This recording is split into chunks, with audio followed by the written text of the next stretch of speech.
Iran के इलाके सरवान में नामालूम अफराद की फायरिंग, 9 पाकिस्तानी जाँ भाग, 3 जख्मी। जाँ भाग होने वाले 2 पाकिस्तानियों का ताल्लुक लोधरा से था।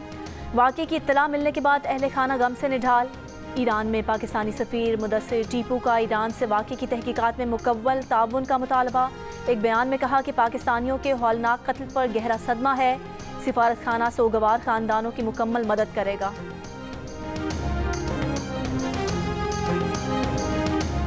नवाज शरीफ ने कहा है कि सब नहीं, लेकिन खैबर पख्तूनख्वा के चंद लोग आसानी से बेवकूफ़ बन जाते हैं। 2013 में सूबे में तहरीक इंसाफ की हुकूमत बनने देना गलती थी।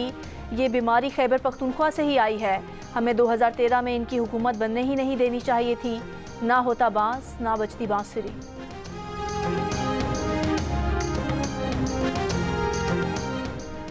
और नवाज शरीफ चौथी बार वज़ीर आज़म का ख्वाब छोड़ दें। अगर 8 फरवरी को अवाम को रोका गया तो मुल्क का नुकसान होगा।